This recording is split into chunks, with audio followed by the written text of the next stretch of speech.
आदाब, मैं इफ्तिखार आलम। आप देख रहे हैं द संवाद।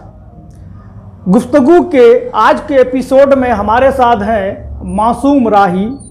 मासूम राही MBA करके टाइम्स ऑफ इंडिया में असिस्टेंट मैनेजर थे। फ़िलहाल ये हैदराबाद में अमेरिकन कंपनी में जॉब कर रहे हैं। सोशल मीडिया में इनका एक ग्रुप चलता है कुल्हैया मीम के नाम से, जो बहुत फेमस है। उसमें करीब 5 से 6 हज़ार उनके फॉलोवर्स हैं। आज हमारे साथ हैं मासूम राही। सबसे पहले हम जानना चाहते हैं आपका तालीमी सफ़र कैसे शुरू हुआ जी। कहाँ से आपका स्कूलिंग कहाँ हुआ, फिर आप कहाँ गए, फिर MBA कहाँ से किया, जी ये बताएं आप। पहले तो बहुत बहुत शुक्रिया और यहाँ पे मुझे इनवाइट करने के लिए।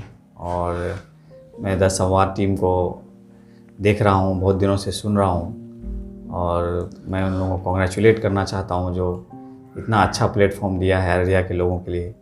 और बहुत सारे इश्यूज़ हैं जो आप लोग उठाते हैं, उसके लिए बहुत बहुत आप लोगों को शुभकामनाएं और बधाई। तो मैं यहाँ पे सिविल स्कूल में पढ़ा हूँ जी। और बचपन एहसान साहब थे तभी डायरेक्टर? जी बिल्कुल जी, वो इंतकाल कर गए जी, ना। उनकी सरपरस्ती थी, वो थे हमारे साथ। और फिर मैं 1999 में अपना 10th किया जी। और उसके बाद अररिया कॉलेज 10th वहीं से? हाँ, हम लोग का फॉर्म जो है भरा था मैंने मल्हरिया हाई स्कूल से। जी जी जी। तो टेक्निकली मल्हरिया हाई स्कूल से मैंने 10th किया और उसके बाद हम लोग अररिया कॉलेज गए। अररिया कॉलेज से +2 किया, 11th 12th किया। उसके बाद मैं MU चला गया। जी, MU में आप? जी MU से मैंने BA पॉलिटिकल साइंस में किया। उसके बाद मैं MBA करने चला गया। बरेली UP में एक जगह है, वहाँ पे कॉलेज है Lal Bahadur Shastri institute of management. नहीं, वो तो बहुत फेमस है। जी, तो वहाँ से मैंने MBA किया। MBA में करने के बाद जो है मेरा कैंपस प्लेसमेंट हो गया द टाइम्स ऑफ इंडिया में। जी। और फिर मैं वहाँ टाइम्स ऑफ इंडिया शायद आप लखनऊ में थे? लखनऊ हम लोग का ब्रांच था। जी, जी। मेरी पोस्टिंग कानपुर में थी। जी। तो मैं वहाँ 6.5 साल रहा। फिर मैं एक स्टार्टअप मैंने ज्वाइन कर लिया और 5-6 लोगों की टीम थी, छोटी कंपनी थी। वो मैं हैदराबाद चला गया। जी जी। और उसी हैदराबाद में जाने में वो एक सॉफ्टवेयर की रिलेटेड कंपनी थी। और वहाँ पे जो ऑपरेटिंग सिस्टम था जो हम लोग यूज़ करते हैं, ऑपरेटिंग सिस्टम जो माइक्रोसॉफ्ट है, ऑफिस है या XP है या 10 है जो हम लोग यूज़ करते हैं, उनका ऑपरेटिंग सिस्टम जो है वो लिनक्स था। जी जी। तो लिनक्स में यूजुअली क्या होता है कि उसका ब्लैक स्क्रीन होता है। जी जी। ये इस तरह का पिक्चर्स नहीं होते हैं उसमें कि आप क्लिक किए, आपको कोई फ़ोल्डर बनाना है तो राइट क्लिक करके फ़ोल्डर बना दिए, वैसा नहीं होता है। उसमें हर चीज़ कमांड से होता है। आपको किसी का नाम लिखना है तो आपको कमांड से लिखना होगा, या किसी फोल्डर में जाना है तो आपको कमांड देना होगा। आप क्लिक करके कुछ नहीं कर सकते उसमें। तो अब मेरे कंपनी में पूरा वही सब चीज़ था। तो उन लोगों ने बोला कि आप भी इसको सीखो, आप भी इसको करो। तो फिर मैं धीरे धीरे उसमें मेरा इंटरेस्ट जनरेट हुआ और मैंने red hat certified engineering course का किया। रेड हैट सर्टिफाइड जो लिनक्स में जो पढ़ाते हैं, जो लिनक्स का एक्सपर्टीज़ है वो लिया मैंने। उसके बाद वो जो हम लोग के 5-6 लोगों की टीम थी, स्टार्टअप की टीम थी, वो सब मिलके हम लोग दूसरी कंपनी में सब लोग चले गए। फिर मतलब वो आपका पूरा ग्रुप चला गया? हाँ, वो मेरा पूरा, एक्चुअली मेरे बॉस चले गए। अच्छा अच्छा, उन्हीं के साथ उनके पूरा साथ ग्रुप? हम लोग भी पीछे पीछे चले गए और मुझे सॉफ्टवेयर की थोड़ी नॉलेज भी हो गई, मैं लिनक्स में जी जी नॉलेज हो गई। तो फिर मैं चला गया और वो एक US बेस्ड कंपनी है, उसमें हम लोग हैं। उसके ऑफिस जो है मुंबई में हैं और उनके ऑफिस बेंगलोर में है, उसका नाम है कॉर्नरस्टोन। तो उसमें हूँ मैं। और धीरे धीरे जो है, चूँकि मैं मैनेजमेंट बैकग्राउंड से था, जी जी, तो मेरा थोड़ा स्किल सेट अलग था। मैं बहुत ज़्यादा टेक्निकल नॉलेज मुझे नहीं थी।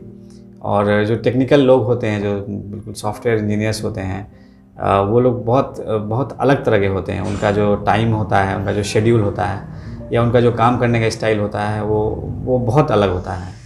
तो उनको वो कई बार भूल जाते हैं, अपने मैनेजमेंट चीज़ों को भूल जाते हैं। चीज़ों को जो करना है उनको टाइम पे, जो कंप्लायंस है, वो उस चीज़ को वो भूल जाते हैं। उनका जो प्रोग्रामिंग है, पूरा सेटअप है, वो उसमें कभी गड़बड़ाते हैं। वो जैसे मतलब मजाक में बोल रहे हैं उसको, वो नहीं करेंगे कि ऐसा ही होते हैं, वैसा नहीं सोचेंगे। नहीं, कभी कभी हो जाता है कि वो एक शर्ट पहने हुए हैं तो वो 4 दिन तक उसको ही पहने रहते हैं। वो अलग जोन में रहते हैं, वो लोग कोड लिखते हैं और ये करते हैं। तो धीरे धीरे जो है हमको फिर विद इन माई टीम जो है हम थोड़ा मैनेजमेंट करने लगे कि आप कौन सा काम कर रहे हो, आपका काम जो है इतना कहाँ टाइम तक में, है, हाँ। टाइम में पूरा होना था वो नहीं हुआ, या हम लोग अब दूसरा कौन सा प्रोडक्ट लॉन्च कर रहे हैं या उसका क्या टाइमलाइन हुआ। तो धीरे धीरे हम उसमें आते गए और फिर जो है मेरे बॉस को भी मेरे ऊपर बिलीव हुआ कि ये इस चीज़ को संभाल सकता है, अच्छे से मैनेजमेंट को संभाल सकता है टीम को, या बाहर के लोग जो बाहर की टीम है वो कुछ इंटरेक्ट कर रही है हमारी टीम से, उसको कुछ चाहिए तो उसको कैसे हम बताएंगे, तो वो भी मैं करने लगा। तो मतलब एक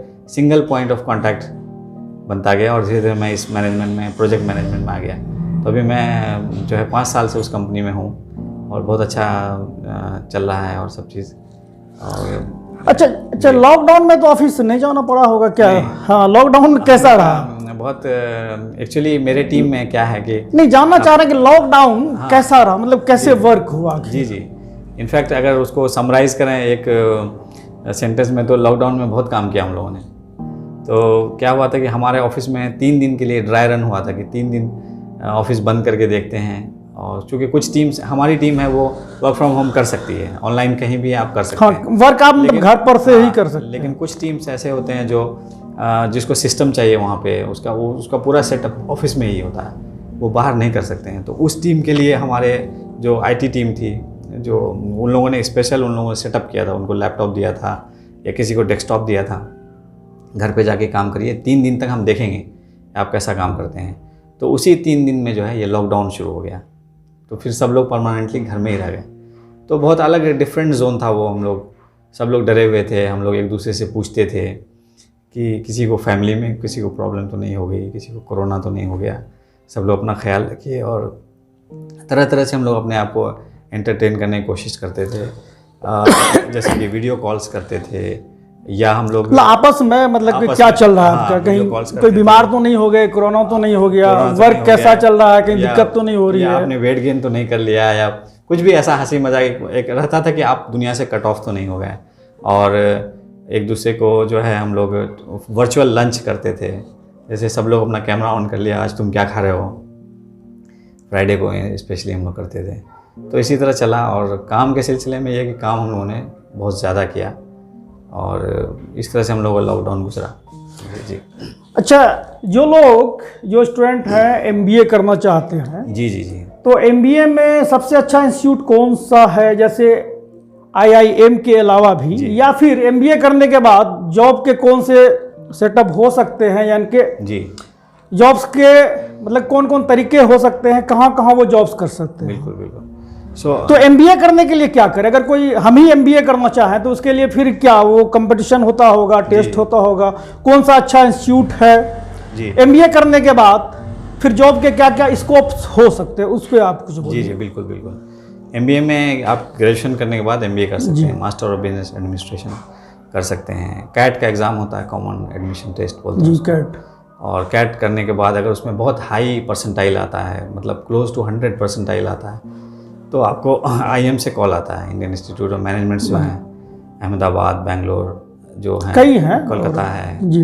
तो यहाँ से आपको कॉल्स आते हैं। उसके अलावा अगर दूसरे जो बी ग्रेड के जो उससे जो नीचे के कॉलेजेस हैं, उसमें सिम्बायोसिस है या एमडीआई गुड़गांव है, एलबीएसआईएम दिल्ली है, ये सब कॉलेज, अलायंस बिजनेस स्कूल है, यहाँ से कॉल्स आते हैं। तो ये सब अच्छे स्कूल्स हैं, यहाँ पे आप जा सकते हैं, एमबीए कर सकते हैं। और बाकी जितने दूसरे कॉलेजेस हैं वहाँ से भी आप एमबीए कर सकते हैं। इसमें एमबीए में जो इसका मेन वो है कि आपकी पर्सनालिटी कैसी है, मतलब आपने उन 2 सालों में अपने आप को कैसे ग्रूम किया, आप मार्केट के लिए जो कॉर्पोरेट वर्ल्ड को चाहिए उसके लिए आप रेडी हैं कि नहीं हैं। अगर आप रेडी नहीं हैं तो आपको जॉब लगनी मुश्किल हो जाएगी। और इन जनरल क्या होता है, मैं अपने एरिया में भी देखा हूँ कि लोगों को बहुत लो लेवल पे जॉब लगती है, सेल्स की जॉब लग गई है, छोटी जॉब मतलब छोटे पैमाने पे जितना वो खर्च करके जा रहे हैं वो अर्निंग नहीं है, सैलरी नहीं होती है, क्योंकि वो जो उनका स्किल सेट्स है जो उसके अंदर आना चाहिए उस 2 सालों में, वो मतलब कह लीजिए कि क्वालिटी नहीं आ पाता। क्वालिटी नहीं है। अभी भी मैं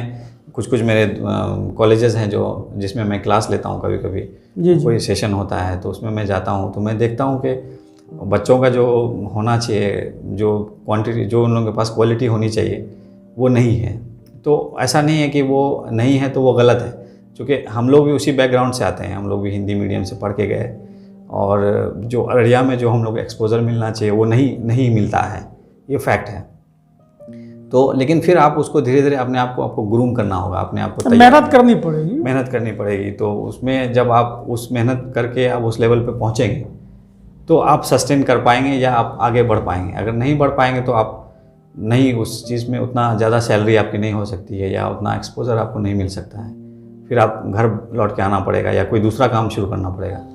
और दूसरी चीज़ मैं MBA के लिए बोलना चाहूँगा कि एट दिस मोमेंट अभी जो है MBA का जो चमक है, जो शीन जिसको बोलते हैं, और रौनक, जो रौनक है वो जा चुका है बिल्कुल। वो पहले हर आदमी करता था, अभी वो कम हो गया। पैकेज भी अच्छा मिलता था। MBA कर लिए किसी अच्छे कंपनी में, बहुत अच्छा पैकेज मिलता था। जी, अभी भी मिलता है। सुनता था कि 20 लाख 25 लाख का पैकेज भी मिलता था। जी, अभी भी मिलता है, लेकिन वो कॉलेज वैसा होना चाहिए तभी मिलता है। नहीं, कॉलेज नहीं, आप में क्वालिटी होनी आपके अंदर चाहिए, फिर कंपनी आपको हायर क्वालिटी करेगी। तो वो फिर बचपन से ही वो आपके अंदर आया, तो तभी आप उस लायक होंगे, तभी आप IIM में जा सकते हैं या किसी जो अच्छा एलीट बिजनेस स्कूल है वहाँ जा सकते हैं। तो उसके अंदर आपको क्वालिटी होगी तभी जा पाएंगे आप। जी।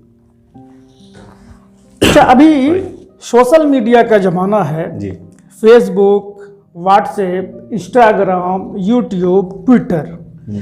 तो जो पढ़ने लिखने वाले बच्चे हैं, स्टूडेंट हैं, यानी कि जो विभिन्न प्रतियोगी परीक्षाओं की तैयारी कर रहे हैं जी, उनके लिए ये जो सोशल मीडिया है कितना फायदेमंद है, कितना नुकसान है। हमको जहाँ तक लगता है कि जो कम्पिटिटिव तैयारी कर रहे हैं जो बच्चे विभिन्न तरह के कंपटीशन की, उनको सोशल मीडिया से दूर रह के सिलेबस पे फोकस करना चाहिए। पहले आपका सिलेबस आपका कंप्लीट हो गया तो फिर आप सोशल मीडिया की तरफ जो करेंट चीज़ें हैं वहाँ से ले सकते हैं, लेकिन सिलेबस तो मस्ट है, पहले आपको वहाँ जाना पड़ेगा। इस मुद्दे पे आप क्या सोचते हैं? नहीं, देखिए सोशल मीडिया पे जी बिल्कुल, जो फंडामेंटल्स है, किसी भी चीज़ का जो फंडामेंटल्स है उसको तो आपको स्ट्रॉन्ग करना ही होगा। आपका जो सिलेबस है, आपकी जो पढ़ाई है, वो तो आपको कंप्लीट करना ही होगा। उसके बाद आते हैं सोशल मीडिया पे। तो सोशल मीडिया जो है एक तरह का एग्जीबिशन है, एक तरह का मेला है।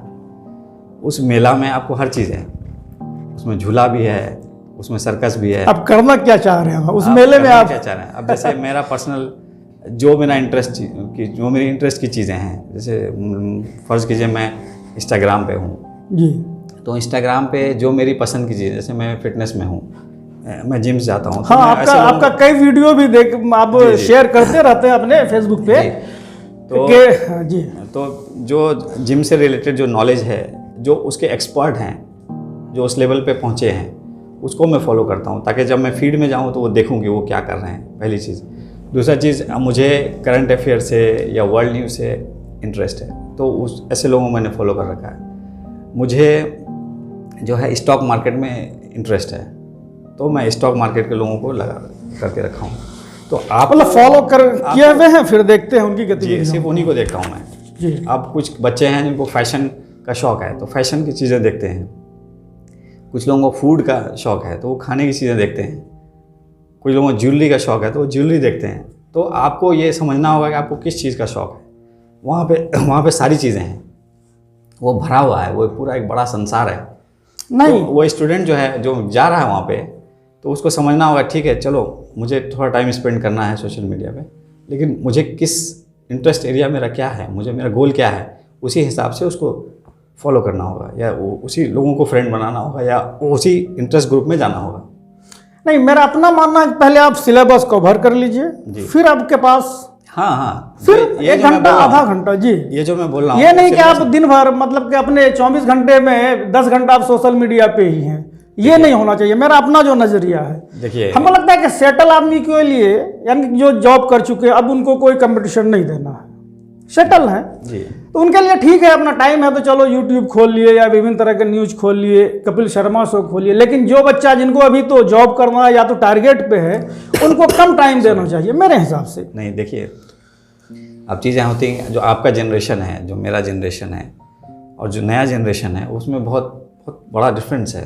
तो आप ठीक है, कोई जो चीज़ें आपके लिए अच्छी हैं, वो हो सकता है कि दूसरे के लिए अच्छी नहीं हो। जैसे आप फ़र्ज़ करिए कि उस ज़माने में रेडियो चलता था, हम लोग BBC सुनते थे, 7:30 बजे का इंतजार करते थे, या कमेंट्री सुनते थे लोग।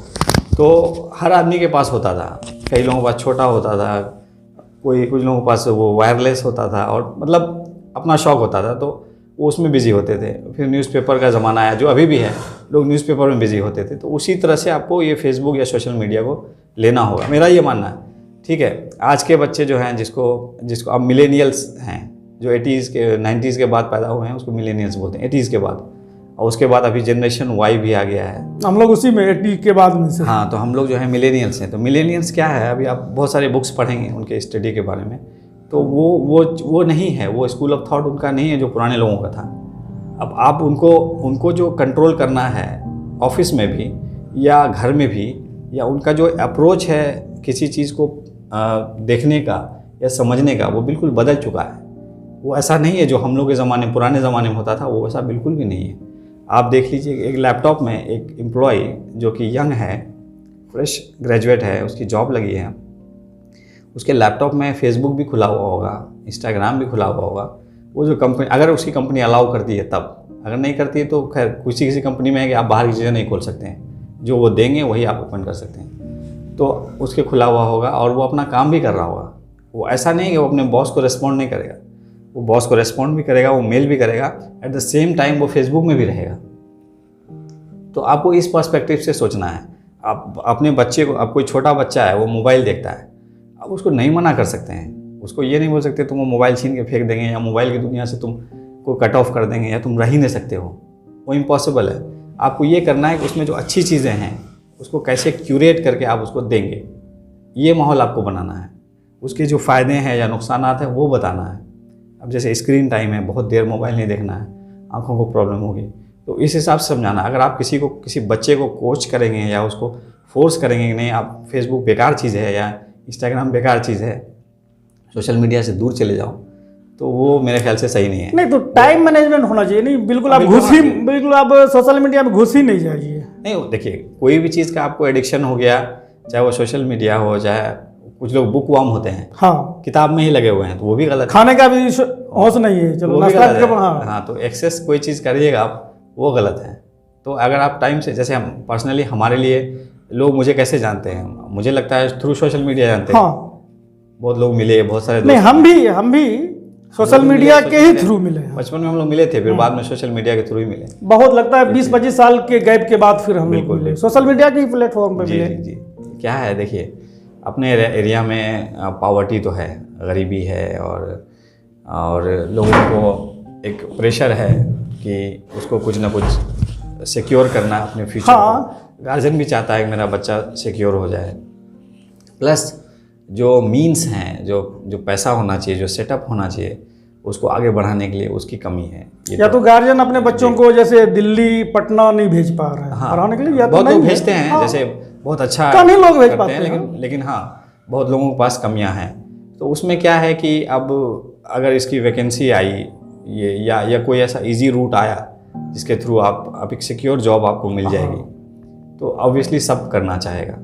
तो और दूसरी चीज़ है कि हमारे इलाके में जो एक एंटरप्रेन्योरशिप होना चाहिए, जो एक आदमी को एंटरप्राइजिंग होना चाहिए कोई नया चीज़ खोलने के लिए या रिस्क लेने के लिए और अपना कुछ सेटअप करने के लिए, वो माइंडसेट नहीं। यहाँ ट्रेडिशनल चीज़ें ज़्यादा चलती हैं। तो वो, अब जैसे किसी के बाप दादा टीचर थे, तो वो सोच रहा है मैं भी टीचर बन जाऊँ, और हर आदमी चाहता है कि उसको एक इजी रूट मिले कोई चीज़ को अचीव करने का, तो इजी तुरंत हो जाए, आसानी से मिल जाए, सिक्योर हो जाए।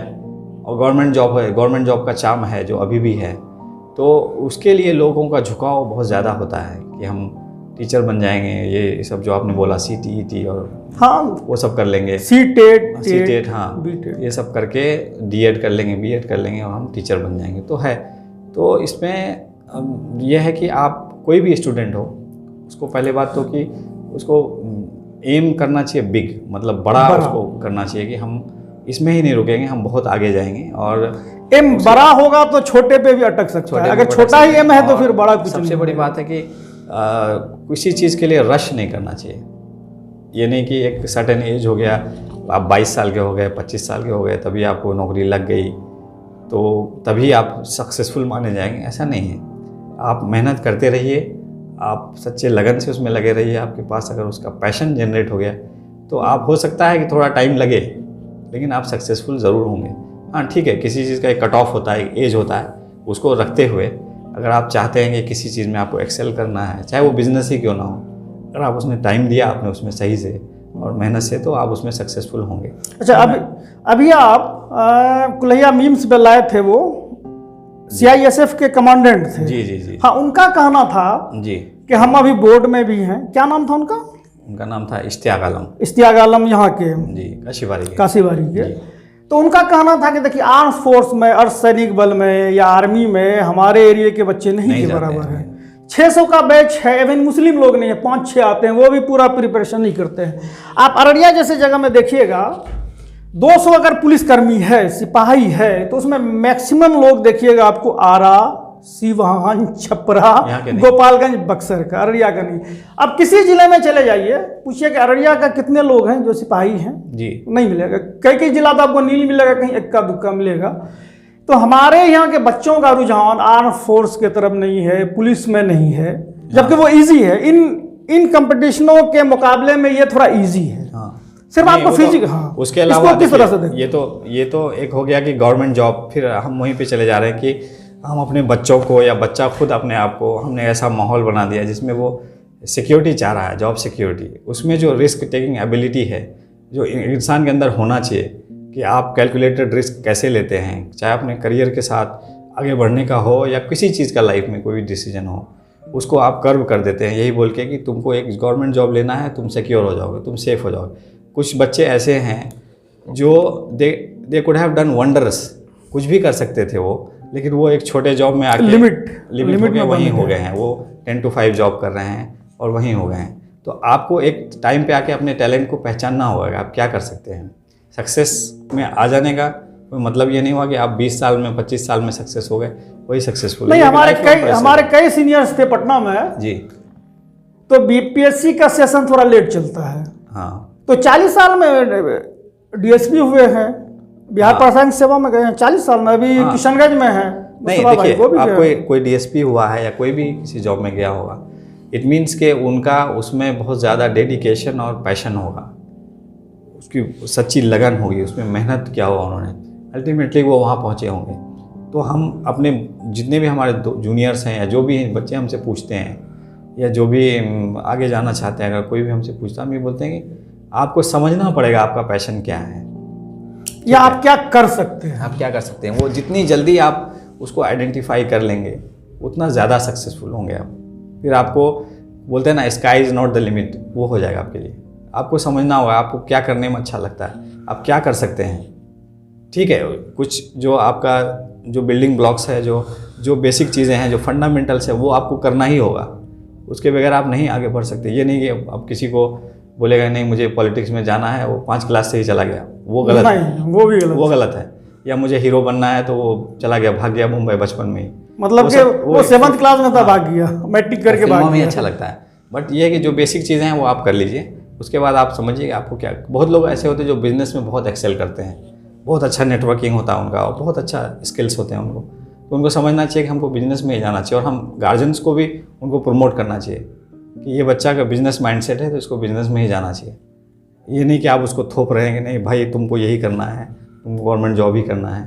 तो कई बार गार्जियन की तरफ से भी प्रेशर होता है। हाँ। अब आगे बच्चों में उतनी नहीं है, लेकिन मेरा एक दोस्त था, बहुत ही ब्राइट स्टूडेंट था वो MBA में, और वो जॉब उसको बहुत अच्छे कंपनीज में जॉब लगी, लेकिन वो नहीं गया। उसके फादर की एक छोटी सी सोने की मतलब सोनार था वो, अच्छा दुकान थी, उसमें बैठा वो। और जब वो बैठा तो उसने पूरा चेंज कर दिया उस अपने। अभी उसके पास 4-5 शोरूम्स हैं और गोल्ड से जाके वो डायमंड में भी आ गया है। डायमंड का बहुत बड़ा, मेरे पास मैसेज आता है उसका, और डायमंड का बहुत बड़ा शोरूम खुल लिया वो। तो एक पढ़ा लिखा आदमी, स्किल्ड आदमी अगर बिजनेस में भी आता है, मतलब कहीं भी जाएगा वो अच्छा ही करेगा, वो अच्छा ही करेगा। तो वो एक लगन होनी चाहिए, वो एक नॉलेज लेवल होना चाहिए। अब आप देख लीजिए, कुछ आप जिम में चले जाइए, जिम में जो लोग पैशनेट होके करते हैं उनका बॉडी देख लीजिए या उनका नॉलेज देख लीजिए, वो बहुत ज़्यादा होगा। अब जो लोग आते हैं मोबाइल पे टाइम पास कर लिए या एक दिन आए 5 दिन नहीं आए, उनसे आप पूछेंगे वो कुछ नहीं मालूम होगा। तो वही चीज़ है, आप जो आपका फील्ड है उसमें आपको पूरा नॉलेज होना चाहिए A to Z, तभी आप उसमें एक्सेल कर पाएंगे। अररिया में युवाओं का बड़ा तबका नशे की चपेट में है। वो हर तरह के नशे को यूज करते हैं, जैसे शराब पीते हैं, कप सिरप लेते हैं जी फोर्टविन का इंजेक्शन लेते हैं जी अफीम और गांजा सब चलता है। तो एक बड़ा तबका नशे की चपेट में है। जी। तो इसको कैसे रोका जा सकता है? क्या राजनीतिक लेवल पे या सामाजिक लेवल पे कैसे प्रयास किया जा सकता है? हमारे खुद कई रिश्तेदार नशे की चपेट में हैं। जी जी जी। नहीं, ये तो हर कोई परेशान है इससे। हर घर की प्रॉब्लम है और ये बहुत बड़ा जो है ख़तरा हमारे ऊपर मंडरा रहा है और हमारे यूथ इसमें बर्बाद हो रहे हैं। मैं बहुत सारे फेसबुक में पोस्ट्स भी देखा हूँ और बहुत सारे लोग इसके बारे में बातें भी कर रहे हैं। तो इसमें यह है कि कोई काम आदमी क्यों शुरू कर देता है, उसकी कोई न कोई एक वजह होती है। एक वजह यह है कि कुछ लोग मज़े के लिए करते हैं या कुछ लोगों को सामने दे दिया जाता है इसलिए करते हैं। कुछ लोगों के कोई और डिफरेंट उसके वजह रीजंस होते हैं जिसकी वजह से वो करता है।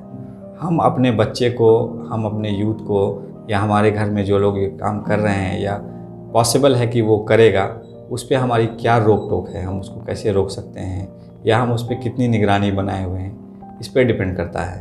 तो अगर हम एज ए समाज और मतलब एज ए सोसाइटी हम अगर जिम्मेदारी ले लें कि ये सिर्फ सामने वाले की प्रॉब्लम नहीं है, ये हमारी भी प्रॉब्लम है और जो ये हो रहा है इसका जनरेशंस को कितना बड़ा नुकसान होगा, और इस चीज़ को हम समझ लेंगे तो हम उसको रोकने की कोशिश करेंगे।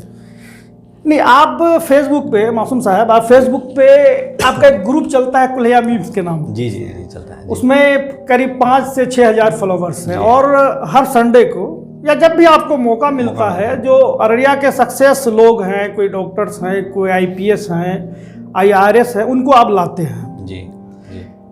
तो उनको लाने का क्या मकसद है? मकसद ये है कि बहुत अच्छा सवाल है ये। तो मकसद ये है कि जो हमारे फॉलोअर्स हैं उस ग्रुप में जो लोग हैं वो उसमें यूथ हैं जी। ज़्यादातर उनका जो स्टैट्स आप देखेंगे तो 18 साल से लेके 24 साल तक बहुत ज़्यादातर ऐसे ही कम उम्र के लोग जी। वो एक ऐसा टाइम है जो हमारा करियर को शेप करने का टाइम है। तो हम ऐसे सक्सेसफुल लोगों को लाते हैं और उनसे पूछते हैं कि उनका सक्सेस का क्या मंत्रा है, उन्होंने कैसे जो लेवल पे वो गए वो कैसे गए, उन्होंने क्या मेहनत की। तो उससे बच्चे जो हमारे देख रहे हैं लाइव वीडियो को, उससे इंस्पायर होते हैं और उनको एक रास्ता मिलता है, दिशा मिलता है कि हम उनको कैसे, आपको भी इसी लाइन में जाना है और हमको भी उनके तरह बनना है और उनके पद चिन्हों पे चल के हमको भी टारगेट को पूरा करना है, हमको भी IPS बनना है। और बात ऐड करूंगा कि मैंने जितने लोगों को, मैं कम से कम 12-13 लोगों का, नहीं हम तो देखते, हम लोग तो देखते हैं, नहीं आप देखता हूं 12-13 लोगों को जो बहुत अच्छे मुकाम पे हैं, सब अच्छे पोजीशन पे हैं। सब में एक कॉमनैलिटी है, एक चीज़ है सब लोगों में कि सब लोग पढ़ते बहुत थे और सब लोग अभी भी बहुत पढ़ते हैं। तो पढ़ाई जब आप करते हैं, चाहे वो कुछ भी पढ़ते हों, जब आप पढ़ाई करते हैं तो आपके अंदर जो है एनालिटिकल थिंकिंग जो है, जो सोच है, जो आपको नॉलेज जो है वो बहुत ज़्यादा आ जाता है, भंडार आ जाता है नॉलेज, आपके पास बहुत ज़्यादा नॉलेज आ जाता है। तो आप जिस लाइन में भी जाएंगे आप एक्सेल करेंगे। अगर कोई सेल्समैन भी है और वो क्लाइंट के पास जाता है और वो नॉलेजेबल सेल्समैन है तो वो क्लाइंट से बहुत देर बात कर सकता है, उसको बहुत देर इंगेज कर सकता है, वो डिफरेंट टॉपिक्स पे उसको ले जा सकता है क्योंकि वो खुद वेल रेड है, वो खुद नॉलेज है उसको। अगर उसको नॉलेज नहीं है तो वो हो सकता है कि डायरेक्ट मुद्दे पे आ जाए, भाई ये सामान इतने रुपये का, आप लेंगे कि नहीं लेंगे। सामने वाला बोलेगा नहीं मैं नहीं लूँगा, उसकी मीटिंग वहीं ख़त्म हो गई।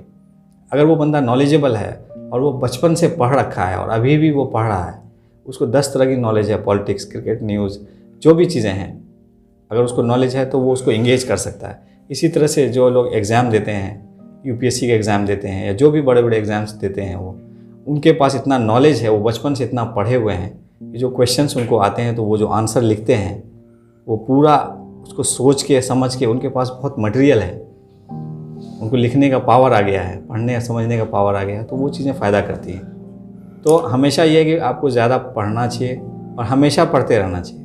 जो भी बच्चे हैं बिना पढ़े कुछ नहीं हो सकता। बिना पढ़े कुछ। अब पढ़ने का एक दूसरा फॉर्म ये भी है कि कुछ लोग YouTube वीडियोस देखते हैं, आजकल बहुत चलता है।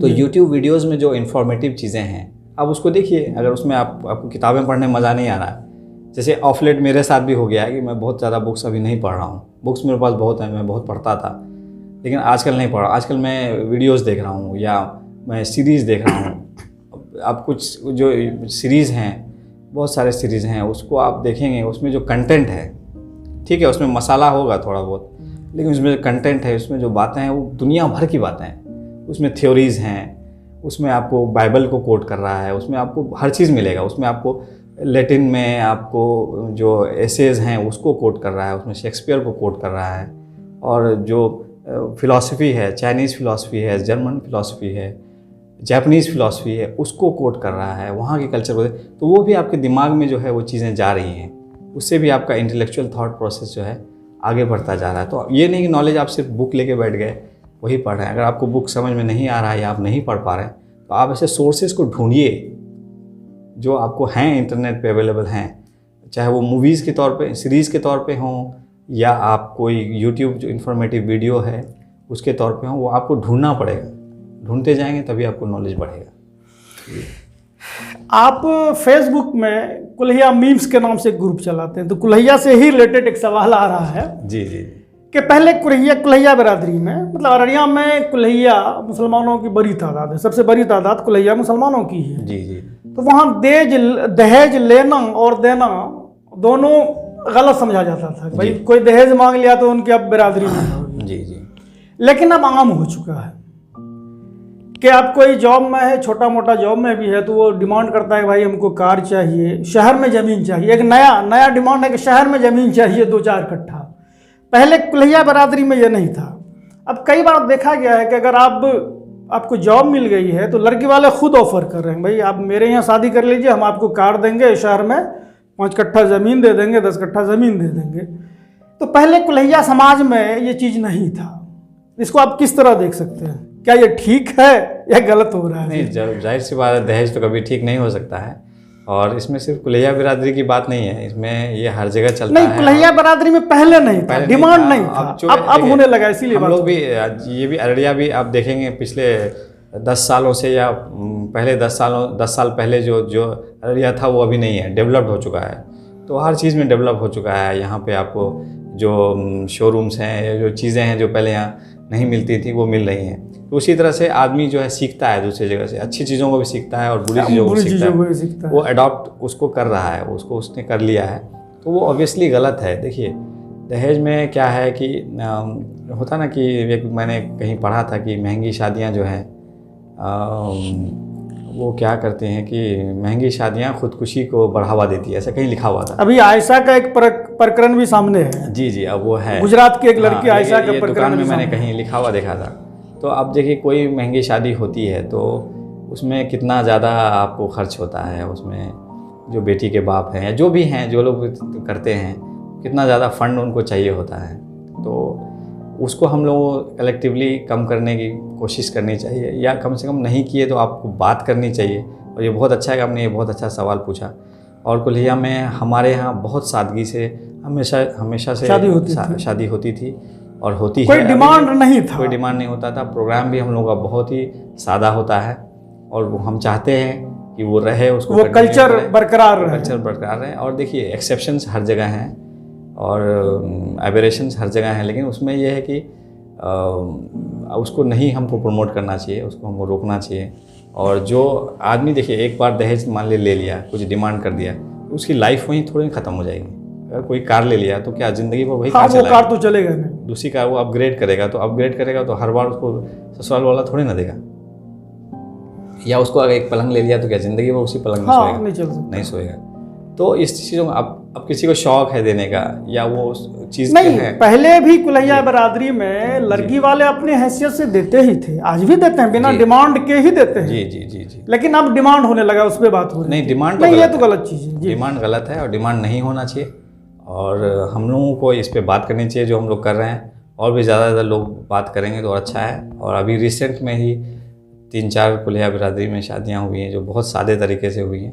ये बहुत ही अच्छी शुरुआत है और इसको हम लोगों को कंटिन्यू करना चाहिए। और इस्लाम में बारात का कॉन्सेप्ट भी नहीं है। जैसे अभी हम लोग देखते हैं कि भाई 200 लोग बारात चले गए, हाँ, तो वो कॉन्सेप्ट नहीं है भाई आप मस्जिद में निकाह कर लीजिए। जी जी। बारात नहीं जाना है, वलीमा आप कर लीजिए घर पे, लड़के वाले हैं वलीमा कर लीजिए। हाँ। अभी के भागदौड़ की ज़िंदगी में फिटनेस का कितना अहम रोल है, क्योंकि आप जिम वगैरह जाते रहे हैं, आपका वीडियो आप डालते ही रहते हैं। जी जी। नहीं, तो क्या फिटनेस का कितना रोल है, क्योंकि बहुत भागदौड़ भरी जिंदगी है। देखिए क्या है कि इंसान जो है जब मोटा हो जाता है तो ऑब्वियसली वो दिखने में होता है कि चबी हो जाता है, वो उसका पेट निकल जाता है। और तो आप ये सोचिए कि वो सब फैट स्टोरेज है जो उसके पास आ जाता है। तो वही चीज़ें जो है अंदर भी उनके वाइटल्स में, उनके लीवर में और जो दीगर चीज़ें हैं जो वाइटल्स हैं उनके, उसमें भी आती हैं, बीमारियां भी होने लगती हाँ। हैं। तो वो फिर धीरे धीरे क्या होता है कि उससे बीमारियां आने लगती हैं, उनको शुगर, बीपी और हार्ट की प्रॉब्लम हो जाती है, और ब्लॉकेज, हार्ट ब्लॉकेज, हाँ बहुत सारे चीज़ें हो जाती। तो फिटनेस तो होना ही चाहिए, इन सब चीज़ों से दूर रखने। आजकल ब्लड शुगर है, सबको हो जाता है। हमारे बहुत सारे हमारे एज के, हमसे छोटे एज के दोस्तों को हो गया। मुझे खुद 8 साल से ब्लड आपको खुद 8 साल नहीं, आपको हो सकता है कोई डिफरेंट केस हो, लेकिन इन जनरल ऐसा हो जाता है कि जब आप सेडेंट्री लाइफस्टाइल जीते हैं, जब आप ज़्यादा चलते नहीं हैं, काम नहीं करते हैं और फिटनेस पे ध्यान नहीं देते, तो बीमारियां आपको बहुत सारी आ जाती हैं। तो पहली चीज़ ये कि बीमारियों से बचने के लिए आपको फिट रहना पड़ेगा। दूसरी चीज़ है कि आप अपने घर में या अपने दिन भर में सबको टाइम देते हैं, बीवी बच्चों को टाइम देते हैं, काम को टाइम देते हैं और दोस्तों को टाइम देते हैं, लेकिन आप अपने आप को कितना टाइम देते हैं? अपने बॉडी के लिए क्या आप 30 मिनट देते हैं? क्या आप 1 घंटा देते हैं? बहुत अच्छा सवाल तो है। नहीं देते हैं आप, तो आपको वो देना चाहिए। तो पहली बात तो कि फिटनेस इसलिए होना चाहिए कि आपकी सारी बीमारी दूर, मतलब ऐसा नहीं कि गारंटी दे देंगे कि सारी बीमारी दूर हो जाएगी, लेकिन फिट आदमी कम बीमार पड़ता है। उसको इवन आपको नज़ला, जुकाम ये सब भी नहीं होता है जल्दी।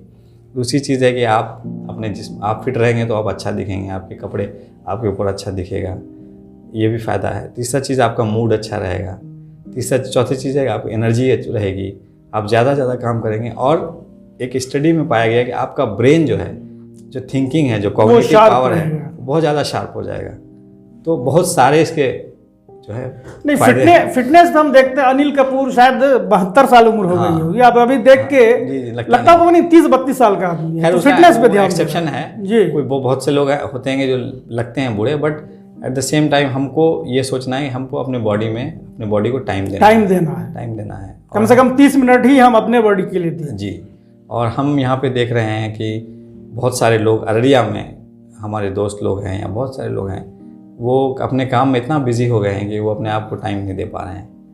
तो उन लोगों से मैं स्पेशली कहना चाहता हूँ कि आप अपने आप को टाइम दीजिए, अपने आप को फिट रखिए। फ्री टाइम में आप क्या करते हैं? आपकी क्या क्या हॉबीज़ हैं? क्या करना पसंद करते हैं जब आप घर में होते हैं, ऑफिस में नहीं होते हैं, फ्री होते हैं? जी। क्या करना पसंद करते हैं? मैं तो जैसे आजकल सोशल मीडिया का टाइम है जी, तो थोड़ा टाइम मैं वहाँ देता हूँ। और फिर अपना कुछ रिसर्च काम वर्क है, जो किसी चीज़ में नॉलेज लेना है मुझे, उसके लिए ढूंढता हूँ कि कहाँ से अच्छा मटेरियल मिलेगा। जिम में कितना टाइम देते हैं? वो करता हूँ। जिम में मैं 1-1.5 घंटा टाइम देता हूँ पर डे डेली। जी, रेस्ट भी लेता हूँ। और उसके बाद जो है मैं वेब सीरीज़ देखता हूँ। और मुझे पसंद है कि दूसरे कंट्रीज़ में, जैसे कुरियन सिनेमा है या जापानीज़ सिनेमा है, वहाँ क्या चल रहा है, ईरानी सिनेमा है, वहाँ क्या चल रहा है। अपार्ट फ्रॉम, मतलब बॉलीवुड तो देखता ही हूँ, हॉलीवुड, उसके अलावा इन सब चीज़ों में क्या चल रहा है, तो वो सब भी मैं देखता हूँ और उसे भी सीखने की कोशिश करता हूँ अगर मुझे टाइम मिलता है। आपसे युवाओं का बड़ा तबका जुड़ा हुआ है कुल्हिया मीम के जरिए। जी। करीब 6000 फॉलोवर्स होंगे जी। तो उन युवाओं को आप क्या मैसेज देना चाहते हैं?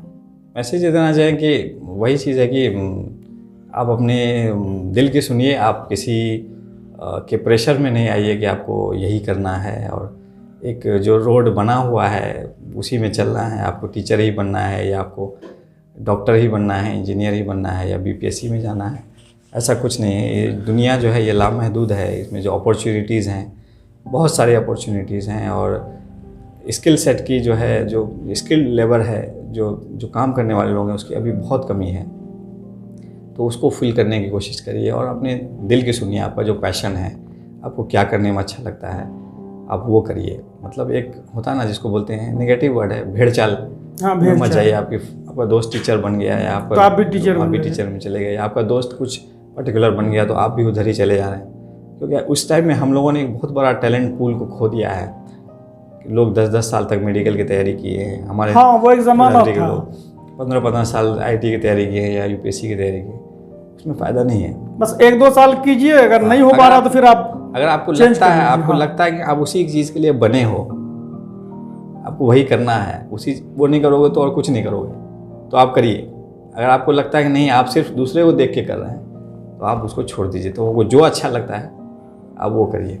अगर आपको पॉलिटिक्स में अच्छा लगता है तो आप पॉलिटिक्स में जाइए, बट आपका डेडिकेशन होना चाहिए 100%। आप जो वो कर रहे हैं वो कितना कन्विक्शन के साथ कर रहे हैं। जब तक आप वो नहीं करेंगे तब तक आप उसको नहीं अचीव कर पाएंगे।